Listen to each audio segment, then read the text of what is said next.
2014년 8월 12일. 네, 이것으로 제가 기자회견 낭독문을 마치고요. 그 다음 장에 보시면은 이제 부침 1번에 붙은 게 그 윤재만 교수가 이제 썼던 카톡 SNS 상의 이제 글입니다. 본인이 직접 쓴 글입니다. 본인이 직접 쓴 글을 어떤 일부만 발췌한 것이 아니라 원문 그대로입니다.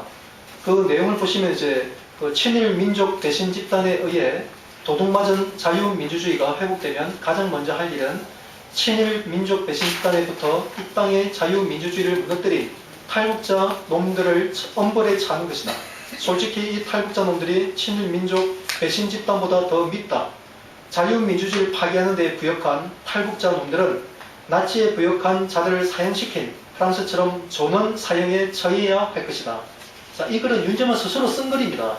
그런데 이자가 이 법학 교수입니다. 그 헌법학을 가르치는 법학 교수입니다. 대구대 법학 교수인데요. 이자가 이 해당 기사가 이제 언론에 이제 보도되고 난 뒤에 자신의 이제 법학 교수의 지위를 최대한 악용을 했어요. 악용을 하면서 언론사를 상대로 정정보도 요청을 비롯한 손해배상, 억대의 기자를 상대로 억대의 손해배상 청구까지 자행하고 있습니다.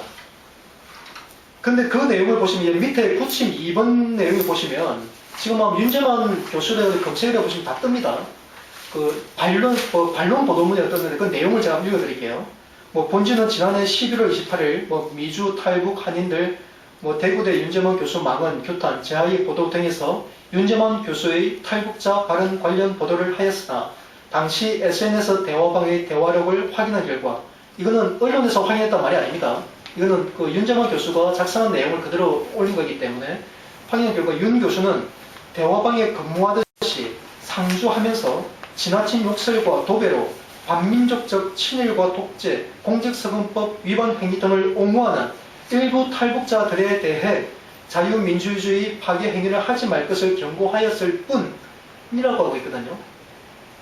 그리고 종북적 발언이나 대한민국 전체 탈북자들을 사형시켜야 한다는 발언을 한 사실이 없음을 알려드립니다.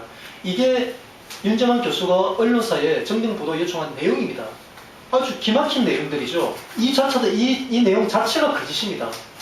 이미 이제 저도 직접 이제 윤재만 교수를 대면한 자리에서 얘기를 해줬던 내용도 카카오톡에 상대방들 중에 탈북자나 단 한 명도 없었다. 단 한 명도 없었다. 당신과 대화를 나눴던 사람들은 일반 새누리당 당직을 가진 회원들이나 보수 성향의 일반적인 회원들이었다. 대한민국 국민들이었다. 얘기를 했습니다. 분명히. 제가 분명히 전달을 했고 검찰 조사 받는 과정에서도 몇 차례 이걸 증명을 해줬어요. 그럼에도 불구하고 이 사람은 전혀 개의치 않고 여전히 거짓된 내용을 해가지고 국민과 이거는 언론과 말 그대로 법학 교수로서 이거는 근본적인 자질이 없는 겁니다. 이런 행위를 지금 자행하고 있다는 겁니다. 이런 자가 어떻게 교단이 세울 수가 있겠습니까? 이제는 조만간에 저희가 이제 탈북자 단체와 다시 협력을 해서 대구달 가서 한번 찾아갈 겁니다. 찾아가서 그런 자가 교단에 있어서 학생들에게 가르친다는 것 자체가 얼마나 심각한 우리가 되는 것인지 대한민국 미래에 그만큼 해악을 끼친 것인지를 드러낼 겁니다. 그래서 학교에 총장도 새로 들어왔다고 하던데 책임을 묻는 그런 일정을 가질 예정입니다. 참고 잘 해주시고요. 그 다음에 이제 부침 3번을 보시면 남진호 총작전 사령관 이하 SNS상 여론선동 조직도가 있습니다. 이 내용은 죄송합니다. 이 내용은 제가 이번 항목에서 이제 제가 언급했던 부분인데요. SNS를 통해 가지고 지금 이제 좌파 세력들, 자칭 이제 진보라고 하는 그 세력들은 이제 조직적인 이제 이런 왜곡, 그러니까 거짓 선동을 지금 현재 자행하고 있습니다. 그래서 이 지금 조직도는 쉽게 말하면 자기는 이 내용을 보시면 다 실명으로 되어 있습니다. 실명으로 되어 있다는 건 보통 이제 SNS 상에서는 서로 이제 닉네임을 사용합니다. 실명을 쓰는 사람은 그리 많지 않거든요. 닉네임을 사용하는데 여기에 있는 사람도 다 실명입니다. 그런데 이 실명의 사람들 실제로는 카카오톡방에서 닉네임으로 활동을 했었어요. 그럼 이 말은 무슨 말이냐면은 이들은 오프라인에서 만났다는 거죠. 오프라인에서 서로가 만나가지고 조직을 짰다는 겁니다.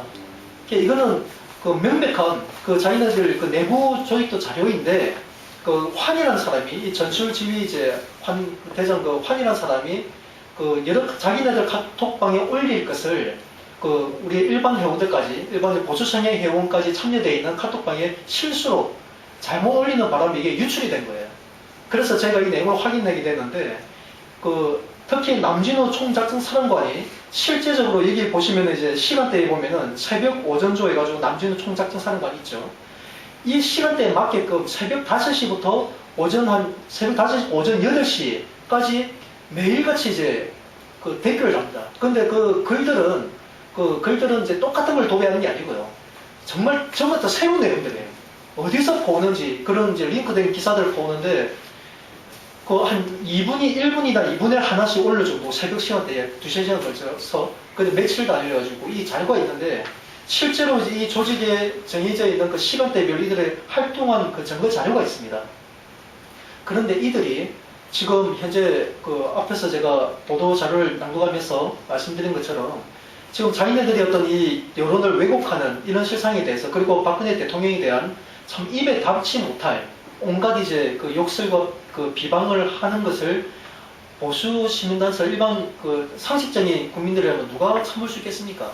그래서 정말 이제 하지 마라 하다가 정말 감정이 못 이겨서 정말 일시적으로 이제 격분해서 이들과 똑같이 이제 만약 욕설로 대응했을 경우가 있는데, 이제 그런 경우에 이놈들을 그걸 또 캡처를 떠가지고 장인애들을 저질렀던 온갖 불법적인 행위에 대해서는 아무것도 없는 것처럼 해버리고, 그걸 캡처해가지고 그걸 검찰에 제출을 한다는 겁니다. 이게 이제 어떤 문제가 있냐면은, 이들은 이제 법적으로 하도 전과가 많은지 모르겠지만, 경찰서 자주 들락날락 거려서 이제 이게 상습적이 되어 있는지 모르겠지만, 일반적인 국민들이나 상식적인 국민들은 사실 경찰이나 검찰에 갈 기회가 거의 없거든요. 그런 걸 악용하는 거죠. 이제 이런 실태가 현재 자행되고 있습니다. 그래서 현재 30여 명의 또 보수 애국 성향의 시민들이 지금 이들에서 부당하게 어떤 모욕이나 명예훼손 혐의로 이제 고소를 당해서 현재 경찰 수사가 진행 중입니다. 이 사안들에 대해서 지금 이미 몇몇 사람들 이제 기소가 떨어진 사건이 있고, 아직 이제 수사 진행되지 않은 사람들도 있는데, 현 사법당국에서는 이걸 명백하게 사실관계 정확하게 봐야 됩니다. 단순하게 이들이 제기하는 그 내용을 가지고 자꾸 이걸 이제 벌금을 기소한다는 행위들은, 이거는 사법기관 스스로가 대한민국 법치 질서를 파괴하는 행위에 일조하는 것으로밖에 비춰지지 않습니다. 그래서 이 문제에 대해서는 저희가 어차피 우리 개개인적으로 상대하기에는 너무 벅찬 어려움이 있어서, 그동안 왜 카톡방에 있는 모든 자료들이 저희가 백업받은 자료들이 있거든요. 그걸 모아서 피해자들, 그리고 우리 가해자들을 모아서 한 번에 제가 집단적으로 고소할 일정을 앞으로 추진하도록 하겠습니다. 그 내용도 참고적으로 알고 계시고요. 그 다음 부침 사본을 보시면, 이 부분이 이제 최근에 7월 중이었죠. 그때 이제 원주 고등학교입니다. 원주 고등학교 이제 교사가, 정교조 교사가 썼던 내용입니다. 언론 종편 방송을 통해서 여러 차례 이제 방송이 됐는데, 박근혜 대통령을 그러죠. 적괴마녀라고 그러죠. 적괴마녀. 소통 불가의 괴물기계다. 그리고 그래봐 너는 3년, 우리 참교육 영원하다. 정말 이 교사가 국어교사입니다. 국어교사. 제가 너무 황당해가지고 이 교사를 만났습니다. 학교까지 찾아가고 만나기 약속을 하고 찾아가서 만났는데, 제가 정말 이런 글을 쓸 정도면 우락부락한다든가 험상궂다든가 좀 그럴 거라고 저는 생각을 했었거든요. 막상 만나보니까 어떤 느낌이냐면, 저렇게 순박한 사람이, 그렇죠. 아주 저렇게 순박한 사람이, 아주 선량해 보이는 사람, 그런 목소리도 아주 온화하고 그런 사람이었어요. 깜짝 놀랐어요. 그러다 자기가 나름대로 자기가 조곤조곤 얘기하면서 자기는 그렇지 않고 학생들에게 설령 잘 가르친다 하길래, 제가 너무 황당해가지고, 아니 제가 봐도 정말 존경받을 만한 선생님 같은데 어떻게 선생님 입에서 이런 글이 나옵니까? 네? 말이라는 거는 그 마음속에 있는 양식이 그대로 나오는 거거든요. 마음속에 있는 것이. 그걸 지적하는 그 사람은 말을 못하더라고요. 그만큼 지금 이 정교조가 그만큼 위선적이라는 겁니다. 거짓된 위선과 거짓이 학생들에 어떤 영향을 미치고 있는지에 대해서 정말 뼈저리게 우리가 알고 있어야 된다는 거죠. 그래서 보도자료에 제가 낭독한 내용처럼, 일전에 이제 정교조 명단 공개가 자기네들은 개인정보 공개 위반이다, 개인정보보호법 위반이다, 이런 식으로 주장하는데, 그건 얼토당토하는 소리입니다. 이 대한민국의 전 세계 어느 나라의 어느 국민들이, 어느 부모가 사랑하는 자식, 요즘 자식 한 가정 한 자녀가 거의 다수지 않습니까? 그 자녀의 미래를 망치는 교사한테 어떻게 맡길 수 있습니까? 이런 교사한테 맡길 일입니까? 네? 내 자녀가 다니는 그 담임이 이런 말들을 내뱉고 있다면 이 자녀에게 내 자식을 맡길 겁니까? 어림없는 소리죠. 그렇기 때문에 이거는 정교조, 그러니까 우리 자녀를 교육하고 있는, 책임지고 있는 담임교사나 그 선생들이 어느 소속인지, 정교조 선생인지 아닌지에 대해서 판단할 수 있는 기준을 학부모에 줘야 된다는 겁니다. 그건 학부모가 누려야 될 천부인권이에요. 자, 그런 측면에서 제가 이 내용을 제가 첨부했고요. 그 다음 장 내용은 이제 9.5번은 이제 그 SNS 그 카카오 스토리 상에서 자꾸 논쟁이 벌어진 내용입니다. 이 찬찬히 내용을 살펴보시면 아마 기가 막힐 겁니다. 저도 이 내용을 볼 때는 자기가 아주 당당하게 저에게 오라고, 오늘도 토론하겠다고 해서 제가 찾아갔었는데 막상 만나서 해보니까 이 사람은 뭐 언론에도 보도됐지만 그 6.25 전쟁 있죠, 6.25. 6.25 정말 민족간의 그 참다운 전쟁이었는데 그 전쟁이 말 그대로 미국에 의해서 미국이 그 계획한 전쟁에 북한이 말려들었다라고 이 선생은 확신을 하고 있어요. 네? 물론 하나에 틀릴 수는 있겠죠. 어떤 역사를 바라보는 관점마다 틀리기 때문에. 근데 이 사람은 이게 맞다는 식으로 저한테 이걸 강요하면서 주입을 하면 나는 교육을 얘기를 하는 거예요. 하도 황당해서 그렇게 학생들에게 가르칩니까? 라고 물어보니까 좀 가르치지 않는다고 얘기했는데 나중에 학생들한테 확인해 보니까 실제 학생들이 이렇게 가르치고 있더라고요. 그만큼 지금 이 정교조의 그 근현대사에 대한 역사 왜곡 실태가 아주 심각하다는 겁니다. 그런 측면이고, 이제 마지막 이제 부침 6번에 보시면 제가 그 말미에서 세월호 유가족이 돼서 그 언급을 넣었습니다. 지금 사실은 지금 그 아마 언론을 통해서 다 보셨겠지만 그 유민희 아빠라고 아마 아실 겁니다. 유민희 아빠라는 분이 지금 며칠째, 한 20여일째인가 그렇게 단식 투쟁을 하고 계세요. 단식 투쟁하면서 청와대 앞에서도 지금 1인 시위를 하고 지금 그렇게 하고 있고, 알다시피 또 김장훈, 알죠? 일반 국민들한테 존경을 받던 이제 우리가 그 정말 존경할 만한, 네? 그리고 이제 칭송할 만한 그런 이제 선한 행실을 많이 하고 있는 그 김장훈 씨조차도 지금 그런 그 시위에 동참해가지고 하고 있는 모습이 정말 실로 이거 너무나도 기가 막힌다는 겁니다. 현재 세월호에 선동하고 있는 그 언론을 통해서 보시면 다 알 겁니다. 뭐 정교조를 비롯해서 민노총, 붉은색 투쟁, 빨간색 머리띠까지 메고 그들이 나와가지고 그 유가족들을 지금 선동을 하고 있어요. 그럼 민노총의 그 조직들 어떤 조직들입니까? 네? 이미 2008년도에도 아마 여기 계시는 분들은 알고 계실는지 모르겠지만 아직도 일반 많은 국민들은 모르는 사실이 있습니다.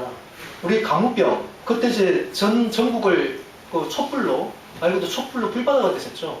그랬던 그 강우병의 이제 불편한 진실이 뭐였냐면은 우리나라 한우가 미국의 동물성 사료체계를 그대로 뺏겨왔어요. 우리 축산업의 사료체계가 미국 뺏겨온 걸 똑같이 동물성 사료를 우리는 키워왔어요. 그런데 우리는 한우에 대해서 원령제라는 얘기 들어보신 적 없죠? 한우에 대해서 SRMV 제거해가지고 한다는 얘기 들어봤나요? 아마 우리 다 기억하실 거면 한우는 버릴 게 없다는 거 다 먹잖아요. SRMV 다 먹고 있었습니다, 그동안. 그래서 이 사진은 뭐냐면요, 2008년도에 제가 한참 이제 제가 원주에서 1인 시위하면서 그들과 이 진실을 내가 우연히 알아가지고 이걸 그들과 맞섰었는데 8월 23일 날 우리 원주 지역에 가연동이라는 곳이 있습니다. 그 시골 쪽인데 가연동 소재의 그 한우 도축장입니다. 한우 도축장. 한우 도축장에 이제 거기가 소고기에 싸게 판다고 해가지고 우리 가족하고 같이 거기 공원도 있어서 같이 한번 갔었어요. 가가지고 이제 고기도 싸게 사려고 갔는데 우연찮게 지나다 보니까 이미 현수막이 걸려있는 거예요. 그게 무슨 내용인가 싶어 다 봤더니만 제가 읽어볼게요. 밑에 보시면은 경축 국내 세 번째 SRM 그 제거시설 완공 그래가지고 완공일이 2007년 12월 17일이죠. 후원은 농림부고 이게 있는 거예요. 깜짝 놀랐어요. 여기가 한우 도축장이거든요. 미국산 소를 도축하는 곳이 아닙니다. 한우 도축장이에요. 그런데 국내 세 번째 SRM 제거시설 완공이 경축할 만한 일입니다. 그 2007년 12월 달에 2008년 초에 강우병으로 대한민국 전국이 촛불로 불타고 있는 그 시점이었는데 이게 얼마나 심각한 문제였습니까? 이 말인즉슨 우리나라 한우도 동일하게 동물성 사료 키워왔던 수저 증명하고 있는 사실 아닙니까? 바로 이거였습니다. 그런데 이런 사실들을 그때 당시 그 선동가들은 민노총 지금 새민련이죠. 새민련 국회의원도 아마 대부분일 겁니다. 대부분. 그 야당 그 지도자는 그 인간들이 철저히 국민의 양심을 기망하고 짓밟았어요. 그래서 그때 당시 기억하실 겁니다. 유모차 부대까지 해가지고 아마 최근 언론 보니까 뭐 유병은이가 했다고 하지만 네, 유모차 부대까지 해가지고 진짜 자녀를 위해서 자녀 건강을 위해서 내세웠던 것들이 이렇게 기가 막히게 거짓이었고 위선이었다는 거죠. 그런데 이 강우병 거짓 선동에서 지금까지 사죄한 놈 있습니까? 공개적으로 사과한 놈 있습니까? 한 명도 없어요. 이게 지금 우리나라의 현실입니다. 이 세월호 선동 자체도 왜 저는 너무나 이 박근혜 정부에도 정말 강력하게 제가 얘기하고 싶은 게 저 거짓 선동가들이 저지를 자행했던 그 이 불법적인 위선적인 행위에 대해서 반드시 책임을 물어라. 왜 책임을 묻지 않으니까 저놈들은 또 새로운 거짓 선동을 끄집어내고 끝까지 또 국론을 분열시키고 나라를 자꾸 이제 분열시키는 망국의 그 길로 계속 인도하고 있거든요. 지금 근데 그 세월호 유가족 문의 일부입니다. 아마 기억하실 겁니다. 세월호 유가족들 중에서도요. 국민 세금이 써서는 낭비해서는 안 된다고 해서 자녀의 그 안타까운 그 죽음을 가장 저렴한 알죠? 기억하시죠? 보도난 거. 그렇게 이제 상을 치른 그 유가족도 계십니다. 그래서 세월호 유가족 중에서는 정말 나라를 걱정하고 정말 온 국민이 함께할 만한 그런 분 많이 계세요. 그런데 유독 이제 몇몇 분들이 극히 일부 분들이 이런 이제 그 반국가 거짓 선동 세력들에 말 그대로 선동당해가지고 그게 내몰리고 있다는 거죠. 이 문제 심각한 문제입니다. 그래서 제가 이 문제를 내가 내걸었는데요. 지금 거리에 나서고 있는 민노총, 세민연 정말 국민 앞에 사죄하고 정말 숙고 대제해야 됩니다. 이 문제에 대해서도 이제 조만간 저희가 이제 더 적극적으로 이 책임을 묻는 문제에 대해서 나설 예정입니다. 자, 그렇게 제가 오늘 그 기자회견은 제가 준비한 내용을 다 마치고